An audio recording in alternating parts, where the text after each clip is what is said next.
la la la. Previously on Yu-Gi-Oh! GX, Bastion Misawa, or should we call him Bastion Meowsa, took a walk on the wild side, succumbing to the feline fancies of Tanya the Amazon Tiger Lady Tiger. Lady. Fortunately, Jaden used his abilities as a human bucket of water to the groin to put a stop to their card game-based foreplay, or fur play I suppose, and when he defeated Tanya in a duel, she tucked her tail between her legs and left. Literally. Because cat. Many questions arose from all of those shenanigans, and I'm sure more than a few awakenings as well. But never mind all that, let's move on to episode 38 of Yu-Gi-Oh! GX entitled Get Yarr Game On. Sadly, it is not Talk Like a Pirate Day on Academy Island, but it is apparently Act Like a Wanker Day, as Jaden has traded in Cyrus's bed for a Duel Monsters card. Doesn't that mean he also traded in Chumley's bed since it's a bunk bed and all? We never do find out what card he traded, so depending on the card, Jaden might technically have been justified in doing so. Like if someone traded my couch in for a winged Kuriboh level 6, I may only be mildly frustrated. Cyrus, however, is not having it. Isn't your birthday next week? It was last Tuesday! See, Jaden's misunderstanding here obviously came from when Cyrus called him a "see you next Tuesday" after Jaden tried to exchange his entire wardrobe for some card sleeves. Jaden becomes distracted by the seemingly alien food items that sit on Chaz's lunch plate, referring to them as corn dogs and mashed potatoes. See, this explains why Jaden would trade away Cyrus's bed. He thought it was just a very long plate of jelly. Chumley comes in and announces there's a submarine parked outside, and as we cut to the opening titles, we're left with the eternal mystery. Why was Chumley the only one not eating lunch? How does that make any sense given that the series has established that he'll set up home inside a dilapidated murder hotel if it has so much as a whiff of grilled cheese about it? Presumably it's related to the fact that Jaden traded in the bunk bed and now Chumley has to sleep in a dumpster outside. A chumpster. Speaking of cheese, the Yu-Gi-Oh! GX opening theme is here in your ears to get you up off your rears. Shout out to Elemental Hero Avion's nail game, by the way. Is it just me or are his abs slowly migrating up his chest? I guess when you have that juicy a dumper, the rest of your anatomy just feels intimidated and retreats. Back to the action. We see a submarine has indeed parked at the Duel Academy docks. They should have called this episode The Hunt for Slifer Red October. Just my 2 cents. A man calling himself the Admiral stands atop the sub and bellows into a microphone that he wants to challenge the bilge rat known as Jaden Yuki. I could have gone my whole life without being forced to picture Jaden's bilge, thank you very much, Admiral. Jaden deduces that this must be another Shadow Rider. I do enjoy the consistent theme of the Shadow Riders being entirely unhinged cartoons, and at least 2 members of the group are actively attempting to hook up while they're dooming the world. Let's hope this guy isn't coming from that angle. Jaden has a hot take for the cosplay community. And aren't you just a little old to be playing dress-up? Why, I'll kill all your poop deck! Oh, now I see why this guy is targeting Jaden. His monsters all have poop decks worth keel hauling. I'd like to walk Elemental Hero Flame Wingman's plank. Elemental Hero Flame Wing Plank. We enter a parallel universe where Jaden is slow to agree to play a game with someone, and Bastion feels superior. Get your game on! Now? No, next week. Posh sarcasm just doesn't work. It's like the Kids Bop version of sarcasm. Loses all impact, just dissolves in the mouth like a wafer. Jaden tries to board the submarine alone, and when Alexis tells him that they're coming along, he says Cyrus had a point that when he duels, it endangers his friends. I'm pretty sure Cyrus's point was more about how his posturepedic mattress is worth more than Luster Dragon number 2, but not a bad message to receive, I suppose. The trio of Alexis, Bastion, and Chaz, or the ABCs as I'm going to call them now, insist on coming, but Silas silently refuses to tag along. Presumably because if he did, their group name would be SCAB, and that spells scab and sounds gross. Bastion takes note of the advanced technology these pirates are using. I'm beginning to think this admiral is less buccaneer and more financier. Oh man, I genuinely thought he was gonna say less buccaneer and more f***aneer, and it would have made me immediately love Bastion if he'd said that. Jaden and friends are very impressed by the submarine with its submerged duel arena, though to me it just has me envisioning a Bioshock-style twist in which Jaden has to fight his way to the surface while coming under fire from a Big Daddy-esque bubble man. You know, Mr. Bubbles. Jaden and the Admiral take up spots on either end of the underwater duel dome, and I'm sure it's only a matter of time before a whale will show up and mistake all the colorful holograms and special effects for a mating ritual and start humping thumping them. That's when the see-through element of the arena walls backfires. The Admiral has a cool jewel-encrusted dual disc. Man, GX has all the best dual discs. I honestly don't know if any of the other spin-offs get this much variety, but I hope so. I would love a Yu-Gi-Oh! Series where it's like Kamen Rider, and every individual duelist has an entirely unique dual disc. Anyway, I'm supposed to say something funny, so, Jaden summons Elemental Hero Wildheart in defense mode.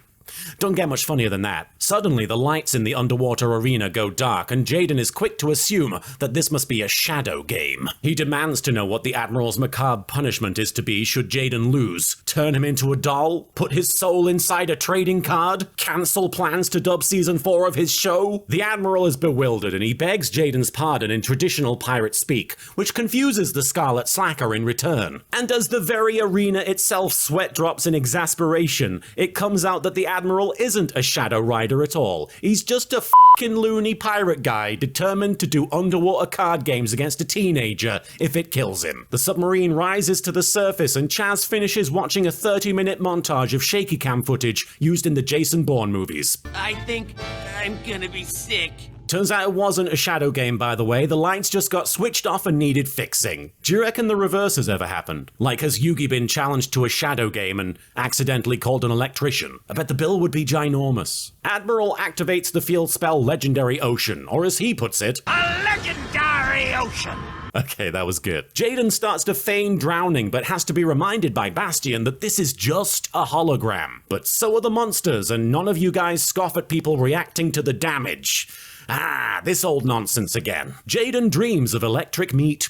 Maybe they'll throw in some holographic lobsters for lunch. But of course they won't actually be lobsters, it'll be bowls of miso soup or something, and they'll go around calling them lobsters, despite you having functioning eyesight. I just realized that the Admiral is gonna have the upper hand in this duel, not just because of the ocean field spell, but because his chin perfectly resembles an elemental hero's clenched butt cheeks. Jaden's gonna be transfixed. The Admiral summons Orca Mega Fortress of Darkness, which is essentially Monstro from Pinocchio, which gave me nightmares as a child, and I certainly don't still get a little scared watching it. Not at all. I'm brave. But just in case Monstro shows up in this duel, let's move on real quick, but not in a scared way. It's explained that the Admiral knows exactly who Jaden is. Oh yes, I've studied you like a map. Yeah, but it's one of those theme park maps where everything is a cartoon and most of the landmarks are toilets or overpriced garbage tier restaurants. A map with a handsome treasure. Excuse me? Jaden demands to know what the Admiral means by that. Meanwhile, Avion gives us a twirl, and in doing so we get to see Avion's handsome treasure. Turns out the Admiral wants to build a duel academy at the bottom of the ocean. See, I told you this was turning into Bioshock. And he wants Jaden to be his first mate. Bizarre motivation, I have to say. I mean, it makes sense you'd want a talented duelist to be on your aquatic board of education. But also, why not just send the job offer in an email? Alexis sums up the confusing stakes by pleading, Not Jaden. He can't leave us. Why not? yeah, that is the crux of the issue there. Brilliantly put, Bastion. You're quickly rising in the ranks of characters I resent less than I used to. Jaden considers the offer for all of 5 seconds and rejects it, but the Admiral says that it's not a request. Turns out it probably wasn't a good idea to stroll onto a crazy man's submarine and let him take you out into the middle of the ocean where there's literally no hope of rescue. The Admiral summons a bunch of monsters in one turn, and then Bastion translates all of the strategy into math equations. It's missiles shaped like sharks and a guy talking like a pirate, Bastion. How dare you try and make this boring? Orca Mega Fortress of Darkness's special ability is used to take out 2 of Jaden's cards, but I'm too busy hiding behind the couch to describe it. Not because I'm scared or anything, Monstro isn't real, and that whale isn't even Monstro, because if it were, I'd be so scared, which I'm definitely not. After taking a direct attack that lowers his life points to 1700, Jaden exclaims, Not bad. Haven't gotten that wet since the walrus show at Sealand. Guy's just really horny for walruses, I guess. Oh, those tusks really get my game on. Jaden destroys my dread nemesis Monstro by attacking with elemental hero Thunder Giant, and following a receipt of his direct attack, the Admiral tries to offer Jaden a deal. We maroon this duel here and now, and you come work for me for 1,000 doubloons. How much? That's over $1 million. A basic Google search reveals that a doubloon is valued at significantly less than $1, and back in its heyday was worth around $16. So my personal belief is that Bastion has been replaced by some sort of math-illiterate pod person. I'll call him Noitzab. Alexis checks out my internet browser history. That is a lot of booty. I beg your pardon? Jaden only becomes more based. Do you want to be rich? Nope. The Admiral somehow knows about Jaden's tiff with Cyrus at lunch earlier. You know, the scene where the submarine had literally just parked at the school. That moment. And Bastion channels Shatner as he explains the sitch. From what I gathered, he and Jaden had a bit of a falling out, which is why Cyrus didn't come with us. Shallow Grave is activated, bringing back the Freddy Krueger of the ocean, Orca Mega Fortress of Darkness. And I'm still not scared, but I'm grateful this duel is underwater so nobody can tell if I peed myself or not. But if I did, it wouldn't be out of fear. It would be out of bravery. I'm not terrified of a terrifying whale. Admiral switches out my childhood nightmare for Leviadragon Daedalus, which is much easier for me to handle. Giant dragon monster? Nothing to worry about. Jaden points out, There's always a bigger fish. Jaden's life points fall to 100 and his side of the field is wiped out, and the Admiral exclaims that Jaden be his treasure now. But not real treasure, you know, like the kind you find at the bottom of a fish tank next to a plastic diver dude. In a last-ditch effort to salvage the duel, Jaden summons elemental hero Bubble Man, and the Admiral justifiably asks, What be so special? I'll tell ya.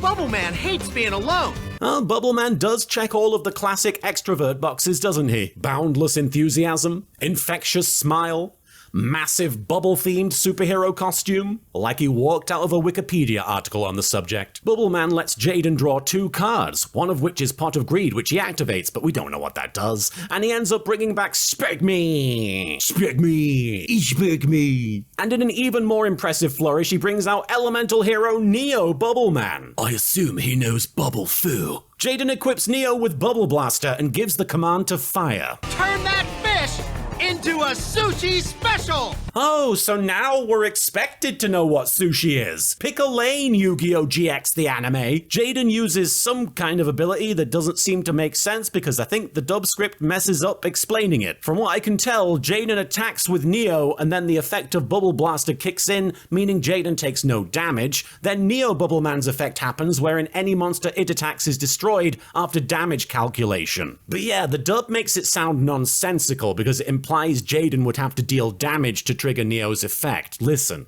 By sacrificing my Bubble Blaster, I reduce your damage to 0. And Neo Bubble Man has a surprise of his own. See, after damage is dealt, your dragon goes boom. It's almost like that's the opposite of what he's meant to be saying, you know? Look, sometimes I know how the card game works and the show doesn't. It's weird. Anyway, Sparkman attacks and reduces the Admiral's life points to 0. That's like 0 doubloons. That's over $1 million. Again, not quite, man. Captain Birdseye is bested, but don't count him out yet. There'll be another way to catch this wily fish, Jaden. Okay, my new headcanon is that this is Mako Tsunami's dad, and he didn't die, he was rescued by a passing submarine and went crazy. Watch out for harpoons, Jaden! The Admiral tells Jaden that his friend scarpered and left him hung out to dry. Or rather, hung out to wet? I don't know the logistics on that phrase when you're underwater. When Jaden questions this, we see footage of Team ABC having indeed just hopped on a boat and left without him. Turns out Bastion can't go more than a few hours without consulting his trusty equation baseball bat. Hide that video tell no tall tale.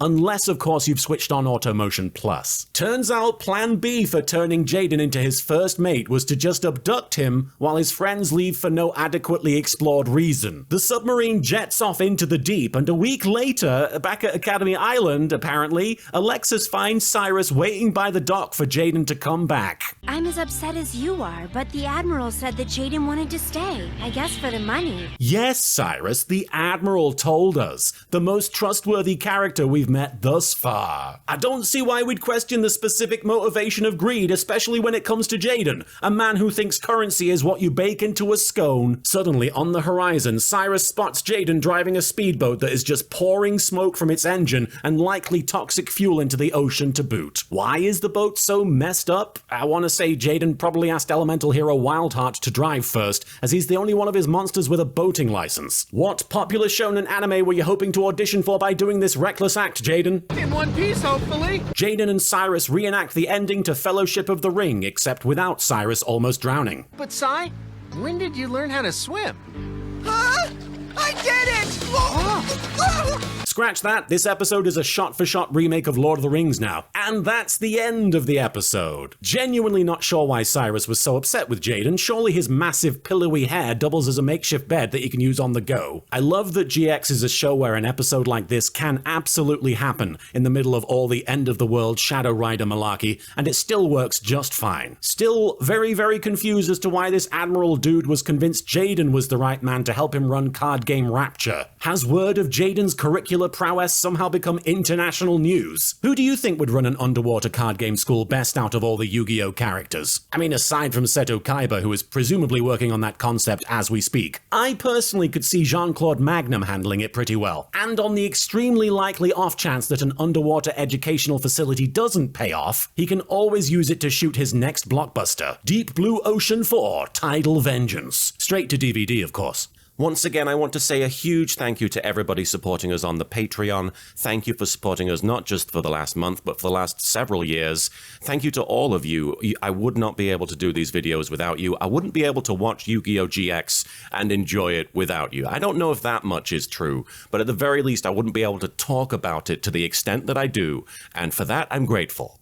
And Yarr, that's all we've got time for this episode, but avast! I'll see ye scurvy dogs next time on another land-lubbing episode of Yu-Gi-Oh! GX. Now surrender the booty, you cowardly swabs! From what I gathered, he and Jaden had a bit of a falling out, which is why Cyrus didn't come with us.